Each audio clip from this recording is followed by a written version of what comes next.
kita untuk hal ini.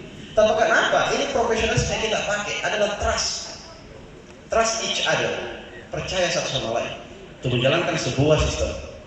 Kita kelola dengan baik. Dan apa yang terjadi bahwa perusahaan yang kita jalankan dari omset 8 miliar menjadi triliunan tidak lain karena trust yang kita bangun untuk saling membangun. Dia berdiri di atas kebenaran karena itulah prinsip yang ada dalam dirinya. Yang mengajari kami ini juga bukan seorang mohon maaf, bukan orang yang memiliki agama, yang tidak punya, tapi mereka memiliki fundamental dalam dirinya. Mereka tidak menjudge orang karena hanya melihat sepintas yang dilihat. Hanya ingin menunjukkan bahwa kami memiliki karakter kearifan lokal sebagai negara Pancasila berketuhanan, tapi kami mampu untuk lebih baik sistem peradaban kami di tengah-tengah peradaban yang kekinian. Itu saja kami tunjukkan.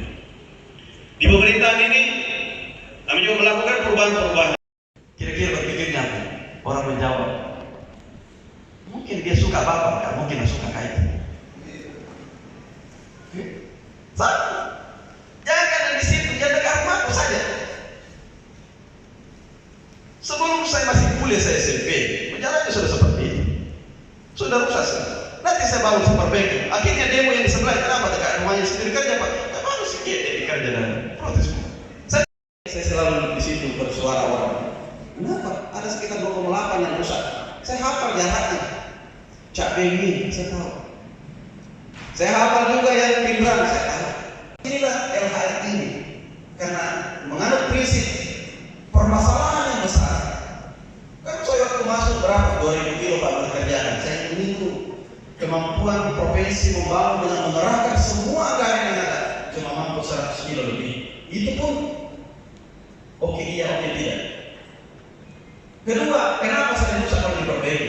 Bilang orang mantap, desainnya. Semua cor pinggir kiri kanan, tidak boleh tidak. Harus elastis, fleksibilitas ketemu dengan biji diikat. Kalau tidak diikat dia akan melar. Ada getas, ada melar pada batas tertentu dia akan retak. Masuk air, udah molor terus. Dia harus direm. Makanya jembatan itu saya jarang melihat jembatan itu dikunci kiri kanan. Kecuali kita lakukan untuk kabupaten kota. Artinya LHR-nya rendah. Orang yang lewat tidak banyak. Posisi-posisi yang kita lakukan, banyaknya jalan yang kita lihat. Kalau kita lihat Pak Muhammad yang mana dikerjakan. Kalau berdasarkan aspirasi masyarakat, habis kita Pak. Pasti tidak bisa petang. Persoalan yang besar, mulai. Karena kalau dengan memulai pasti ada yang selesai, ada batas. Kan begitu. Begitu saya masuk DPR, kepala BPD saya alhamdulillah kalau saya cek 1 kali 2 kali, dia akan mengecek lebih dari 1 kali 2 kali 3 kali. Kalau tidak, pasti akan berat. Akan berat. Karena kenapa? Mereka akan harus menjelaskan apa yang dilakukan. Kenapa kita penting untuk mengetahui hal detail? Hal detail tetapi pada fokus pada titik-titik tertentu. Sama kemarin kan